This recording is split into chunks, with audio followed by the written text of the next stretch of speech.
জিতেন দেৱ। ও কাজলি পাহাৰে জানে কিনো অসমীয়া আধুনিক গীতৰ আকাশত এক উজ্জ্বল জ্যোতিষ্ক। পূৰ্ব বংগমূলীয় জিতেন দেৱৰ জন্ম হৈছিল 1924 চনৰ 7 এপ্ৰিল তাৰিখে শ্বিলঙত। ও কাজলি পাহাৰে জানে কিনো যাদু। জিতেন দেৱৰ মাত্ৰ 10 বছৰ বয়সতে পিতৃ যোগেন্দ্ৰনাথ দেৱৰ বিয়োগৰ পাছত মাতৃ, 2 ভাতৃ আৰু ভগ্নীসহ শ্বিলঙতে থকা মোমায়েকৰ ঘৰত আছিল আৰু দাদুৰ আদৰ তথা শাসনত ডাঙৰ দীঘল হয়। তাৰাপদ চক্ৰৱৰ্তীৰ ওচৰত তেখেতে শাস্ত্ৰীয় সংগীতৰ শিক্ষা গ্ৰহণ কৰিছিল। সেই সময়ত সংগীতৰ প্ৰতি জনসাধাৰণ ইমানেই ৰূঢ় আছিল যে এদিন সংগীত বলীয়া জিতেন দেৱক ককাকে মৰিয়াই মৰিয়াই জ্বৰ উঠাই দিলে।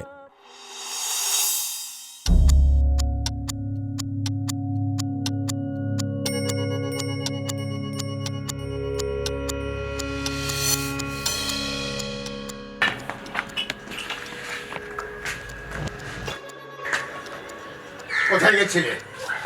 আমি আমি আমি গান শিখতে গেছিলাম গুরুর কাছে। কে তোমার গুরু? এই তারাপদ চক্রবর্তী। তারাপদ চক্রবর্তী। গান গান তুমি আমাদের বাড়িতে গান হয়? এই বাড়িতে কোনোদিন গান চলবে না। এই বাড়িতে যে গান চলে না তুমি জানো না? কিন্তু আমি গান ভালোবাসি। গান ভালোবাসি ভালোবাসি বললেই চলবে।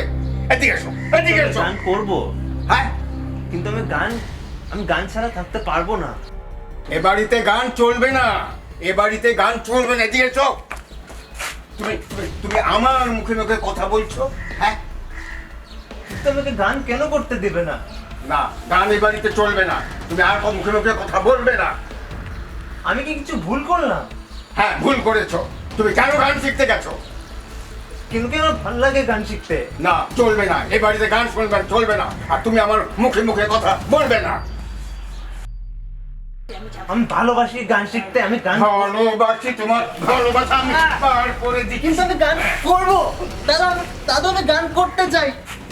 দাদা আমি গান ভালোবাসি। আমি কেন মারছো? আরো মারবো তোমাকে। তোমাকে আমি শেষ করে দেবো, একেবারে শেষ করে দেবো। এই গান এই বাড়িতে চলবে না।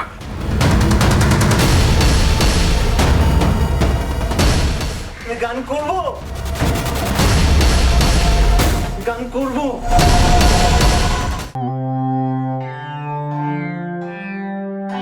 আমি গান ছাড়া থাকতে পারবো না। আমি গান ছাড়া থাকতে পারবো না।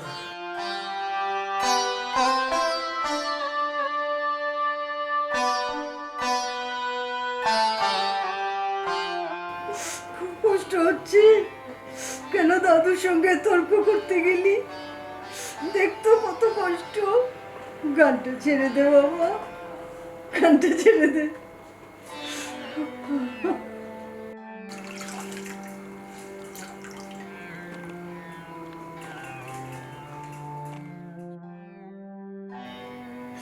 দুঃখী মায়ের ছেলে, আর কত কষ্ট সহ্য করবি? ছেড়ে দে বাবা, গানটা ছেড়েই দে। আমি গান ছাড়া থাকতে পারবো না। আমি গান ছাড়া থাকতে পারবো না।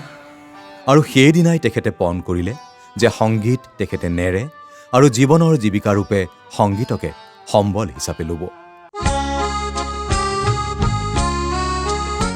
এই প্ৰতিজ্ঞা তেখেতে আপোচবিহীনভাৱে পালন কৰিছিল গোটেই জীৱন।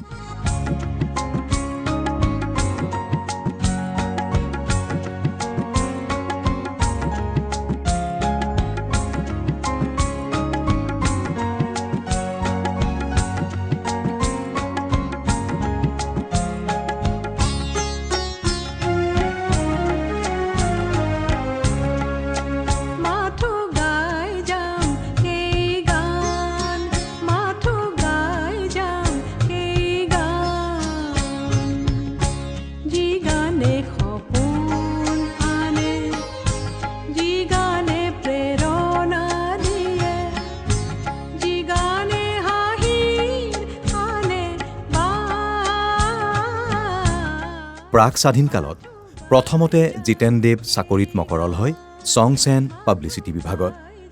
সেই সময়ত গোপীনাথ বৰদলৈৰ নেতৃত্বত এটা মিছিলৰ আহ্বান কৰা হয়, য'ত দেশপ্ৰেমৰ গানেৰে জনতাক উদ্বুদ্ধ কৰা হয়। দেশাত্মবোধে জিতেনদেৱক এই মিছিলত উদাত্ত কণ্ঠে যোগদান কৰাৰ আহ্বান জনালে। কিন্তু এদিনৰ ছুটিৰ আবেদন নাকচ হৈ গ'ল। পোনছাতে চৰকাৰী চাকৰি ইস্তফা দি জিতেনদেৱ ওলাই আহিল আৰু মিছিলত যোগদান দিলে, আপোচ নকৰিলে। 1948 চনত শ্বিলং গুৱাহাটী অনাতাঁৰ কেন্দ্ৰ আৰম্ভ হ'ল আৰু এই কেন্দ্ৰৰ প্ৰতিষ্ঠা লগ্নৰে পৰা জিতেনদেৱ হৈ পৰিল সংগীতৰ এক অবিচ্ছেদ্য অংগ। আৰম্ভণিতে কিছু সুৰীয়া গীতেৰে জিতেনদেৱ হৈ পৰিল সৰ্বজন সমাদৃত। 1958 চনত আকাশবাণী গুৱাহাটী যেতিয়া স্বয়ং সম্পূৰ্ণ হৈ পৰিল, তেতিয়াৰ পৰাই প্ৰায় 3টা দশক জিতেনদেৱ হৈ পৰিল আকাশবাণী গুৱাহাটীৰ এক নিৰ্ভৰযোগ্য সুৰকাৰ। সুৰকাৰ হিচাপে পৰিচিত জিতেনদেৱ পাছলৈ নামী দামী শিল্পী সকলোৰে বুকুৰ আপোন হৈ পৰিল। প্ৰথমতে এজন অতি দক্ষ তবলাবাদক আৰু বাঁহীবাদক ৰূপে। ইয়াৰ উপৰিও চেতাৰ, হাৰমনিয়াম বা খোলত সিদ্ধহস্ত আছিল জিতেনদেৱ। আকাশবাণীতো তেখেতে বহু সময়ত চেতাৰ, বাঁহী আৰু তবলাৰে সংগত অব্যাহত ৰাখিছিল, বিশেষকৈ শ্বিলঙত থকা সময়ছোৱাত। 1958 চনত গুৱাহাটী অনাতাঁৰ কেন্দ্ৰলৈ বদলি হৈ অহাৰ পিছত সুৰকাৰ জিতেনদেৱ যেন এক শতদল হৈ পৰিল। এটাৰ পিছত এটাকৈ পাহি মেলিলে, সৃষ্টি কৰিলে সুৰৰ মায়াজাল। দীপালী বৰঠাকুৰে গালে, ডালে ডালে গাই কুলি বুলবুলি। বীৰেন ফুকনে গালে, কান্দে ৰাধা ৰানী যমুনা পুলিনে। মীনাক্ষী দেৱী আৰু পাছত তুলিকা সেনাপতিয়ে গালে, সন্ধিয়াৰ আকাশখন বগলী উৰে, আইৰে তৰলৈ। এইদৰে গাঁঠি গ'ল 1000ৰো অধিক গীতৰ ফুলেৰে এডাল বৃহৎ মালা।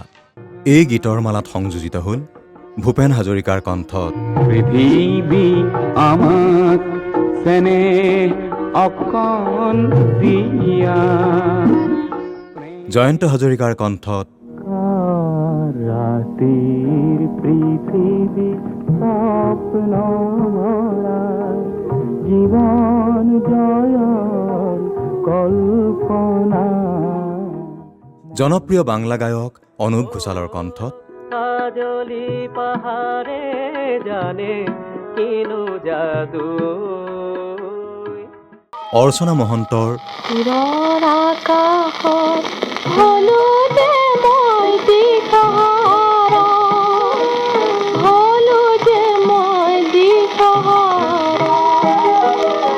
দূৰৰ আকাশ মৃদুলা দাসৰ কণ্ঠত খেলা ঘৰলৈ কিয়নো আহিলা, খেলাৰ চলেৰে কিয়নো মাতিলা। লক্ষ্যহীৰা দাসৰ গুণ গুণ গুণ গুণ গুণ মৌমাখি মন উৰে দূৰে দূৰে। পুলক বেনাৰ্জীৰ কণ্ঠত আছে নেকি পৰুভাতে এখনি গভীৰ নদী, জীবুৰাব পাৰে ৰিক্ত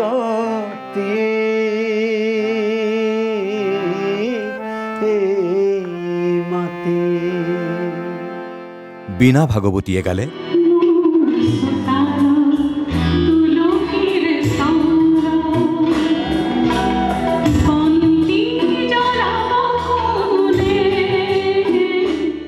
ঊনৈছশ 67 চনৰ পৰা প্ৰায় 5 বছৰৰ অধিক কাল মই তেওঁৰ ওচৰত আধুনিক গীতৰ শিক্ষা গ্ৰহণ কৰিছিলোঁ।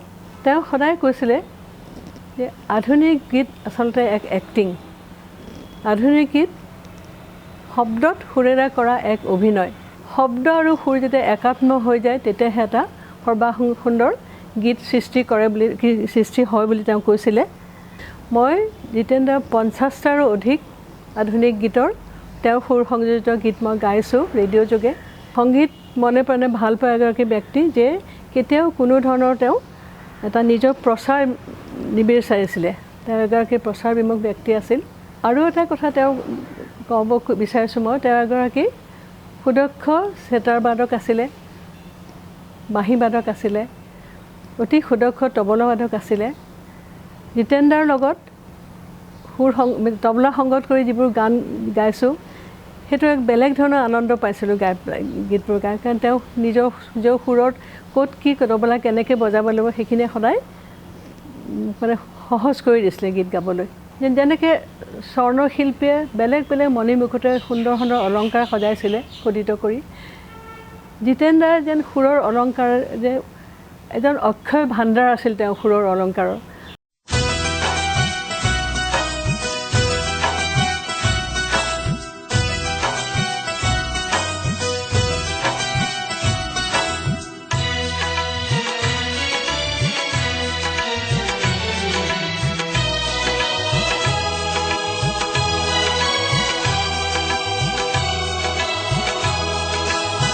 সকলোৰে মনটো নাজানো মোৰ হ'লে বাখৰুৱা,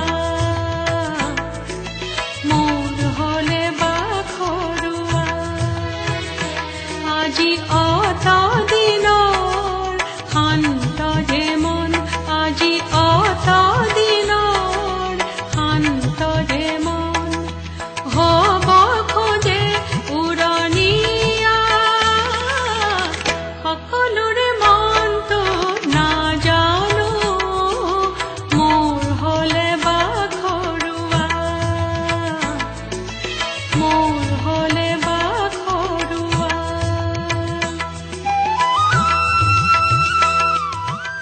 এক্সপ্লইট শব্দটো বেছিভাগ ক্ষেত্ৰত হীনাত্মক বা ঋণাত্মক হয়, কিন্তু মিউজিকেলি এক্সপ্লইট বুলি ক'লে এইবোৰ সংবেদনশীল শব্দ হৈ পৰে। জিতেন দেৱেও এই কণ্ঠবোৰক আৰু এই গীতৰ শব্দবোৰক ফুল্লি এক্সপ্লইট কৰিব পাৰিছিল। উদাহৰণস্বৰূপে দুটামান গীতৰ কথা কওঁ।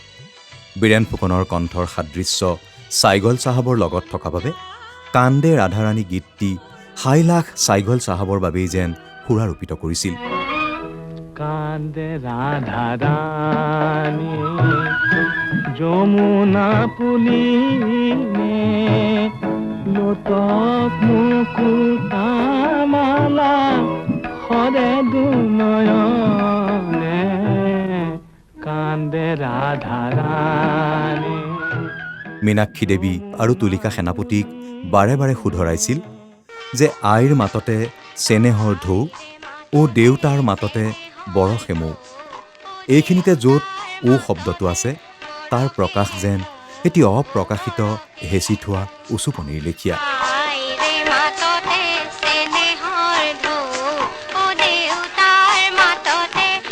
উকুলি মুকুলি কুকুলিকে খেলা এই গীতটোত সৰু ল'ৰা ছোৱালীৰ কণ্ঠৰ সাদৃশ্য থাকিব লাগে বাবে বীণা ভাগৱতীক বাছনি কৰা কথাটো উল্লেখনীয়। উকুলি মুকুলি কুকুলিকে খেলা, উকুলি মুকুলি কুকুলিকে খেলা, মন যদি ডাৱৰীয়া মুকলিলে বোলা। জিতেন দেৱ মোৰ সংগীত জীৱনৰ গুৰু আছিলে। তেখেতৰ পৰিচালনাতে মই গুৱাহাটীৰ অনাতাঁৰ কেন্দ্ৰত প্ৰৱেশ কৰিবলৈ সুবিধা পাইছিলোঁ। 1965 চনত মই কটন কলেজৰ ডিগ্ৰীত পঢ়ি আছিলোঁ। সেই সময়ৰ পৰা তেখেতে মোক পথ দেখুৱাইছিলে। প্ৰয়াত চিত্ৰ চৌধুৰী তেখেত চেতাৰ বাদক আছিল অনাতাঁৰ কেন্দ্ৰত, আৰু তেখেতেই জিতেন দাক আমাৰ ঘৰলৈ লৈ গৈছিলে, আৰু তেতিয়াৰ পৰা তেখেতে মোক বাট দেখুৱাই লৈ গৈছিলে আধুনিক জগতলৈ। আৰু সুৰৰ বোধবিলাক যেনেকৈ সুৰত ষ্টেণ্ড কৰিব লাগে, সুৰ কৰিব লাগে, সেই গোটেইখিনি তেখেতে মোক সুন্দৰভাৱে শিকাই দিছিলে। আৰু সেইখিনি শিক্ষাৰ যিখিনি তেখেতে দিছিলে সেইখিনি লৈয়ে মই আজিও জীয়াই আছোঁ, আৰু আজিও মই চৰ্চা কৰি আছোঁ। আৰু তেখেতৰ মই সশ্ৰদ্ধ প্ৰণাম জনাইছোঁ আজিৰ এই দিনটোত। তেখেত য'ত আছে তাতেই যেন শান্তিত থাকক, আৰু তেখেতৰ স্বৰ্গগত আত্মাই শান্তি লাভ কৰক। তেখেতে সুৰ কৰা 8টি গীত মেঘাৱলী বুলি মই CD এটা কৰিলোঁ, মেঘাৱলী 1 আৰু পিছত মেঘাৱলী 2। অনাতাঁৰ কেন্দ্ৰত স্পেচিয়েল প্ৰগ্ৰেম হিচাপে তেখেতে গাইড কৰোঁতে মই গাইছিলোঁ। তাৰে এটা গানৰ মই দুই লাইনমান গাই দিছোঁ। মেঘাৱলী বলিয়া নাচোন নাচে কিয় নাচে কিয়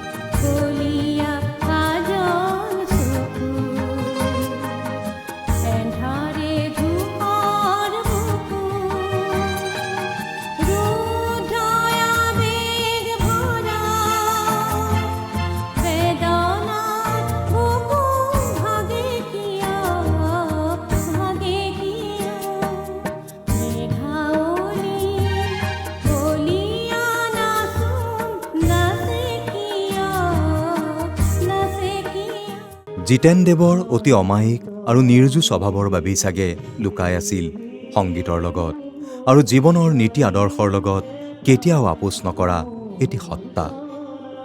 সংগীতৰ লগত আপোচহীন মনোভাৱ বা পাৰফেকশ্যনিজিম, এই স্বভাৱটোৰ কথা সুকণ্ঠী গায়িকা মৃদুলা দাস বা দৰদী গায়ক পুলক বেনাৰ্জী সকলোৱে দোহাৰে। আনকি অনেক প্ৰথিতযশা শিল্পীয়ে তেওঁৰ সৃষ্টিৰ সুৰত খামখেয়ালি কৰাৰ সুযোগ তেখেতে নিদিছিল। নীতি আদৰ্শৰ লগত আপোচ নকৰাৰ উদাহৰণ এটি দিওঁ। এবাৰ তেওঁৰ পুত্ৰ প্ৰেমাক্ষীদেৱ আকাশবাণীত অডিশ্যন দিবলৈ সাজু হ'ল, সুন্দৰ সাধনাৰে তৈয়াৰী। কিন্তু শেষ মুহূৰ্তত তেখেতে পুতেকক অডিশ্যন দিবলৈ নিদিলে, কাৰণ সেই সময়ৰ বাছনি পৰীক্ষাত জুৰীৰ অফিচিয়েল সদস্য আছিল জিতেনদেৱ। পুত্ৰৰ পাৰদৰ্শিতাত কোনো সন্দেহ নথকা স্বত্বেও পক্ষপাতিত্বৰ কালিমা যাতে নপৰে তাৰ বাবে তেখেতে প্ৰেমাক্ষীক বাধা দিছিল। তেখেতৰ অনুপস্থিতিত পাছৰবাৰ অডিশ্যনত প্ৰেমাক্ষীয়ে উত্তীৰ্ণ হৈ আকাশবাণী গুৱাহাটী কেন্দ্ৰৰ কণ্ঠশিল্পী হিচাপে স্বীকৃতি পায়। স্ৰষ্টাৰ সকলো গুণেৰে বিভূষিত আছিল জিতেনদেৱ। এজন গীতিকাৰ ৰূপেও সমাদৃত আছিল তেখেত। মাটিৰ স্বৰ্গ অসমীয়া চলচ্চিত্ৰখনৰ সংগীত পৰিচালনা কৰোঁতে তেখেতে গুণদা কৌৰৰ কণ্ঠত নিগৰুৱা চুমকে চুমকে চুম চানানানা বাজে গীতটি তেখেতে নিজে ৰচনা কৰিছিল। তদুপৰি অসমীয়া আৰু বাংলা ভাষাত বহুতো গীতৰ ৰচনা আৰু সুৰেৰে তেখেতে অসম তথা বংগ উভয়তে প্ৰসিদ্ধি লাভ কৰিছিল। বাংলা চলচ্চিত্ৰৰ আৰু সংগীত জগতৰ পৰা তেখেতে বহুতো প্ৰস্তাৱ পাইছিল, কিন্তু অসমেই মোৰ স্বৰ্গ এই বাক্যশাৰীকে সাৰোগত কৰি জিতেনদেৱে অসমীয়া আধুনিক গীততে জীৱনটো কটালে। এই মহান শিল্পীজনে জীৱিত কালত যথাযোগ্য সমাদৰ নাপালে।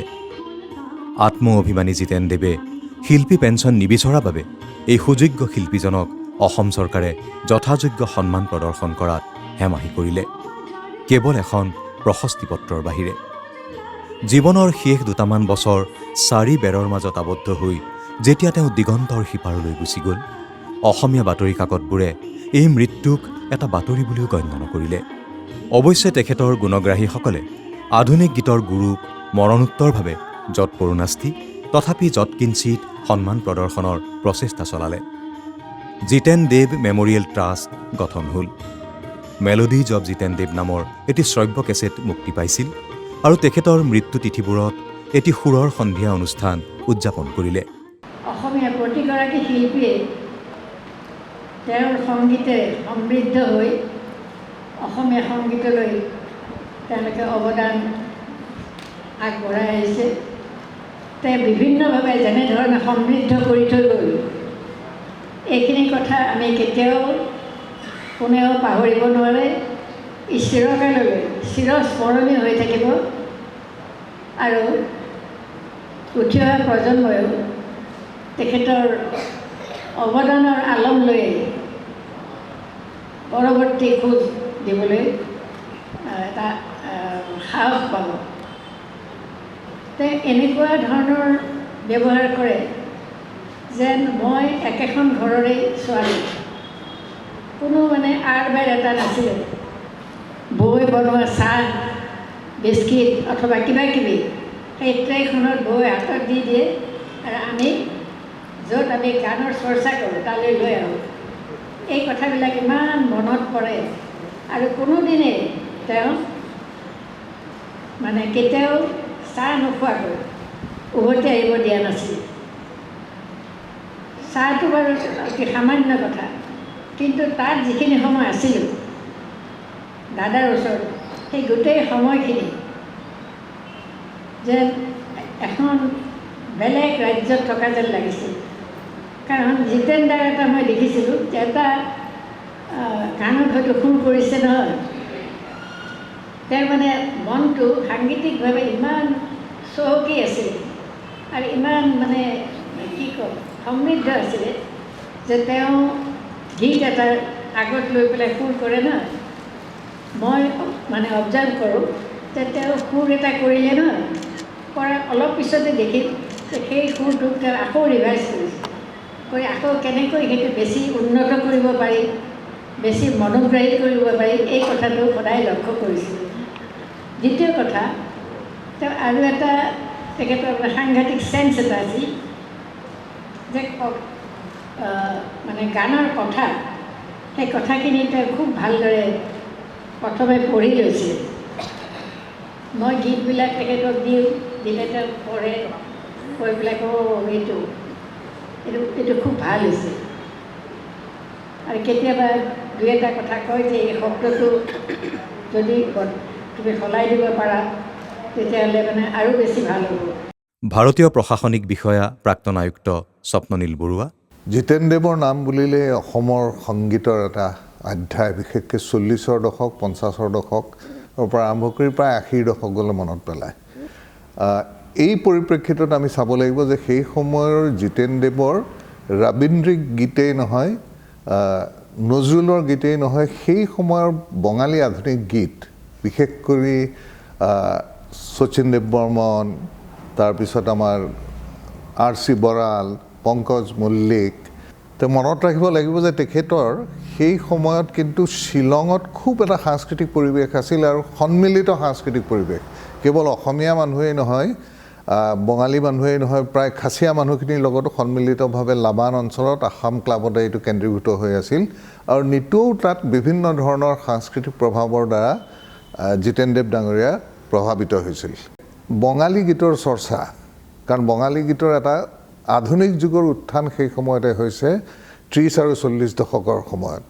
এই 30 আৰু 40 দশকৰ সময়ত পংকজ মল্লিকেই বোলক, নাইবা আমাৰ হিমাংশু দত্তৰ সুৰেই বোলক, এই গোটেইবিলাকে কিন্তু এটা ৰবীন্দ্ৰিক আৰু নজৰুল ধাৰাৰ পৰা বেলেগ কৰি লৈ পেলাই আধুনিক সংগীতলৈ গুচি আহিছিল। এই প্ৰভাৱটো কিন্তু জিতেনদেৱৰ ওপৰত পৰিছিল। একেবাৰে কম বয়স হোৱা তেতিয়া আৰু সাংঘাতিকভাৱে প্ৰভাৱান্বিত হৈছিলে, যিটোৱে হয়তো পৰৱৰ্তী কালত তেখেতৰ আমি সৃষ্টিত দেখা পাইছোঁ যে তেখেতৰ আধুনিকেই নহয়, ৱেষ্টাৰ্ণেই নহয়, ফোকেই নহয়, গোটেইখিনি সন্মিলিত এটা প্ৰভাৱত তেখেতৰ সংগীতত আমি দেখা পাওঁ।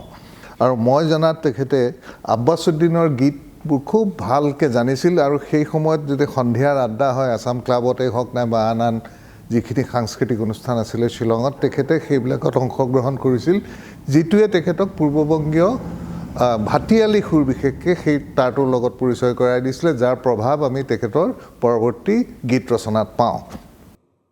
বিশিষ্ট সংগীত পৰিচালক ডক্টৰ ৰমেন চৌধুৰী।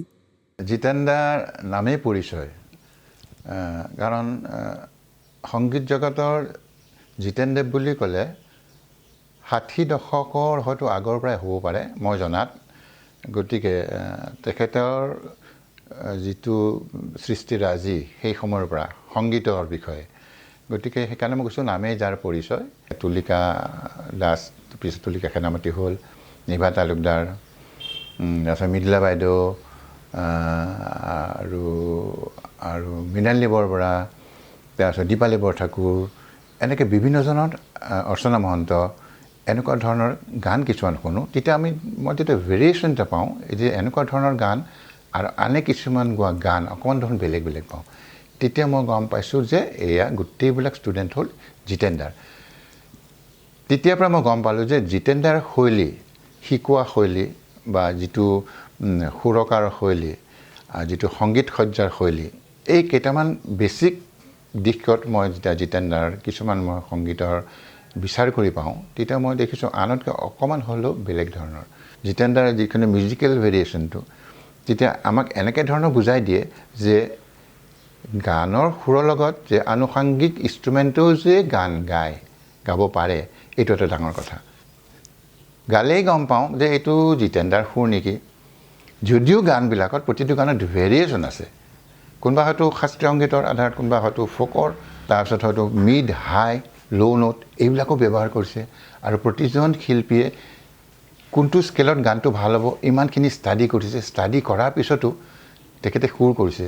এইটো বৰ ডাঙৰ গুণৰ অধিকাৰী জিতেন্দ্ৰ। বিশিষ্ট সংগীত পৰিচালক অনুপম চৌধুৰী। তেখেতে অজস্ৰ সুন্দৰ সুন্দৰ গীত সৃষ্টি কৰিছিল শিল্পীসকলক। আমাৰ যিসকল এতিয়া বিখ্যাত শিল্পী, স্বনামধন্য শিল্পী, তেখেতসকলে প্ৰত্যেকেই জিতেন্দ্ৰৰ গীত গাইছিল। আৰু গীত গাই তেখেতসকলে সেই গীতসমূহৰ দ্বাৰাই তেখেতসকল প্ৰতিষ্ঠিত হৈছিল। জিতেন্দ্ৰৰ কথা ক'ব গ'লে বহুতো কথা আছে। আৰু জিতেন্দ্ৰক মই পৰৱৰ্তী কালত লগ পাওঁ আকাশবাণী কৰ্মৰত অৱস্থাত। আৰু জিতেন্দ্ৰহঁতৰ পৰা বহুত কথাই শিকিছিলোঁ। তেনেকুৱা জিতেন্দ্ৰৰ নিচিনা বহুতো সুৰকাৰক লগ পাইছোঁ আকাশবাণীত। সেইটো এটা আমাৰ সৌভাগ্য। আৰু আকাশবাণীৰ মঞ্চখনৰ কথা সকলোৱে জানে। সেইখন এখন সুস্থ সৃষ্টি য'ত হয়। আৰু মানুহজন মানে খুব হাঁহিমুখীয়া, কাৰো লগত বেছি কথা নাপাতে, কাৰো কথা বেয়াকৈ নকয়, সুন্দৰভাৱে খালি সংগীতৰ কামেই কৰি থাকে ধুনীয়াকৈ। সেইটোৱে চিন্তাতে তেওঁ মগ্ন হৈ থাকে। আৰু জিতেন্দ্ৰৰ কেইটামান কথা আছে, সেইকেইটা ক'ব লাগিব। আমি কাম কৰি থাকোঁতে যেতিয়া এটা প্ৰডাকশ্যন কৰিছে, আমি চবেই সকলোৱে তেখেতক সহযোগ কৰিছোঁ। গানটো ৰেকৰ্ডিং হোৱাৰ পিছত যেতিয়া আমি সুধোঁ জিতেন্দ্ৰ ঠিক আছেনে, জিতেন্দ্ৰই মানে এটা মুদ্ৰাটো আছিলে, গতিকে জানো যে শুদ্ধ এনেকৈ থাকে। তেতিয়া আমি জানো যে সেইটো হেৰি হোৱা নাই, সেইটো তেখেত সন্তুষ্ট হোৱা নাই, ছেটিছফাইড হোৱা নাই। গতিকে আমি তেতিয়া আৰু অইন কথা নকওঁ, কৈছে আৰু এটা কাট কৰিম আমি। এই যেতিয়ালৈকে সেই মুদ্ৰাটো তেওঁতো প্ৰদৰ্শন কৰি থাকে তেতিয়ালৈকে আমি কৰি থাকোঁ। এইটো এটা কথা আছিল জিতেন্দ্ৰৰ সম্বন্ধে ক'বলগীয়া। আৰু সুন্দৰ আৰু তেখেতৰ যিখিনি আমাক শিকাইছিলে, কিদৰে ভাৰতীয় শাস্ত্ৰীয় সংগীতৰ লগত লোকগীত, পাশ্চাত্য সংগীত কিদৰে ব্লেণ্ড কৰিব লাগে সুন্দৰভাৱে, গম নোপোৱাকৈ ব্লেণ্ডটো খুব স্মুথ হয়, খুব মসৃণ হয়। জিতেন্দ্ৰৰ যিবিলাক গীত গাইছে সেইটো আজিও যথেষ্ট জনপ্ৰিয় হৈ আছে।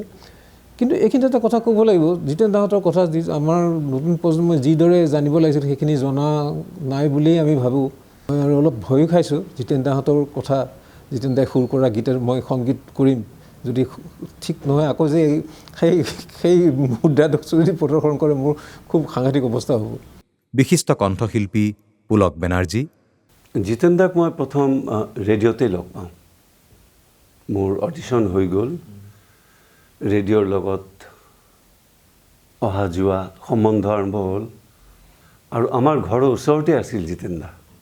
মানে ইমান ভদ্ৰ মানুহজন, মানে মই খুব কম দেখিছোঁ এনেকুৱা ভদ্ৰ মানুহ। মোৰ তেখেতৰ মুখখন মনত পৰিছে, অনবৰতে হাঁহি থকা মানুহটো। গানৰ ভিতৰত থাকে, সুৰৰ মাজত থাকিছিল। ষ্টাফ আৰ্টিষ্ট ৰুমত সেই আলোচনাবিলাক হয়, বিভিন্নজনে বিভিন্ন ধৰণৰ তেওঁলোকৰ অভিজ্ঞতাখিনি কয়। আমি শুনো, আমি তেতিয়া সৰু 68, 69। তেতিয়াৰ দিনত খুব পাৱাৰ ফেইলিয়াৰ হয়, লোড শ্বেডিং হয়। পাৱাৰ গ'লে কেতিয়া আহিব কোনো ঠিক নাই। ইণ্টাৰাপশ্যন হৈছে মাজে মাজে। সন্ধিয়া মই তেতিয়া 7:30, 8টা বাজে, 5টালৈকে কাম হয়, 7:30, 8টা। তো ষ্টুডিঅ'ত দেখিলোঁ তেতিয়া মই আৰু জিতেন্দ্ৰ। তো জিতেন্দ্ৰই মোক ক'লে যেনেকৈ হওক গানটোতো গাব লাগিব পুলক। বোলো জিতেন্দ্ৰ কোনো মিউজিচিয়ান নাই, কেনেকৈ গাম?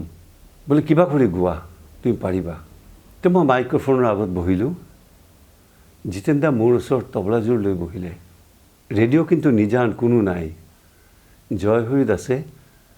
টেপ মেচিনটোত বাটনটো পুছ কৰি দুৱাৰখন খুলি আকৌ জপাই আহি তানপুৰাটো ল'লে। জিতেন্দ্ৰ যে ইমান সুন্দৰকৈ তবলা বজালে, গোটেই গানটোৰ যিটো ৰূপ, গোটেই গানটো মানে ভৰি থাকিল। এনেকুৱা লাগিছে যেন বেলেগ ইনষ্ট্ৰুমেণ্ট বাজি আছে লগত। তেখেত বাঁহী বজাব পাৰিছিল, চেতাৰ বজাইছিল, তবলা বজাইছিল, বহু ইনষ্ট্ৰুমেণ্ট বজাইছিল তেখেতে, ভায়লিন বজাইছিল। গতিকে তেখেতৰ নিচিনা গুণী মানুহ খুব কম আছিল। অসম কেশৰী অম্বিকাগিৰি ৰায়চৌধুৰীৰ কনিষ্ঠা কন্যা, সমাজ সেৱিকা তথা বিশিষ্ট কণ্ঠশিল্পী যোগৰবতা ৰায়চৌধুৰী। জিতেন দাক 1967 চনত মই যেতিয়া অল ইণ্ডিয়া ৰেডিঅ'ত অডিশ্যন পাছ কৰিলোঁ, তাৰ পিছৰ পৰাই পাইছোঁ। অতি অমায়িক আৰু বৰ ভদ্ৰলোক আছিল আৰু কষ্ট সহিষ্ণু আছিল। মই যিটো দেখিছিলোঁ তেখেতক, তেখেতে আমাৰ লগতো আৰ্টিষ্টখিনিৰ লগতো কষ্ট কৰিছিল আৰু পৰিয়ালৰ ক্ষেত্ৰতো মই দেখিছিলোঁ ঘৰলৈ গ'লে যে জিতেন দা ইমান কষ্ট কৰি পৰিয়ালটো চলাইছিল আৰু অনাড়ম্বৰ আছিল মানুহজন। গীতবোৰ শিকাওঁতে কেতিয়াও কাকো মানে টানভাৱে তেওঁ নকৈছিল, একো সকলোখিনি তেওঁ নিজে হজম কৰি লৈছিল। তাৰমানে যিজন শিল্পীয়ে যি ধৰণে গাইছিল তাত তেওঁ যথেষ্ট সহায় কৰিছিল, কিন্তু তেওঁ কোনোদিন এটা টান কথা কোৱা নাছিল। আৰু এইকাৰণে জিতেন দাৰ প্ৰতি আমাৰ এটা খুব আন্তৰিক এটা শ্ৰদ্ধা ভক্তি আছিলে। আৰু এতিয়া জিতেন দাৰ স্মৃতিত আচলতে তেখেতে যিমানবোৰ গান কৰিছে সেই আটাইবোৰ গীত যদি সংৰক্ষণ কৰিব পৰা গ'লহেঁতেন তেনেহ'লে বৰ ভাল কাম হ'লহেঁতেন। তেখেতৰ গীতত মানে থলুৱা গীতৰ সুৰো আছিল আৰু ক্লাছিকেল মিউজিকৰ যিটো সুৰ সেইটোও তেখেতে এড কৰিছিল, মানে লগাই দিছিল। মেলোডি বুলি ক'ব পাৰি, মানে বৰ মেলোডিয়াছ আছিল। যিপাৰেদি তুমি যোৱা সেই পাৰে সখী, সেই পাৰে ফুলি ৰয় কত ফুল। এই গীতটো মোৰ বৰ প্ৰিয় গীত। তাৰ উপৰিও নলিনীবালা দেৱীৰ গীত আছিলে, কাৰ পৰশত বিজন বনত ফুলিলে হিয়াৰ ফুল, শুকান পাতত সেউজী সানিলে মলয়াত সানিলে বল, ফুলিলে হিয়াৰ ফুল।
সকলো সংগীত অনুৰাগীৰ হৈ আমি জিতেন দেৱদেৱক সশ্ৰদ্ধ প্ৰণিপাত জনালোঁ।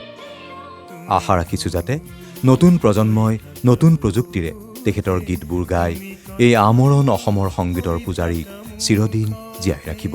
তুমি গান ঐ গোৱা ভুৱন ভুলোৱা গান, ঐ গোৱা ভুৱন ভুলোৱা জন মন হাৰি ৰূপতে।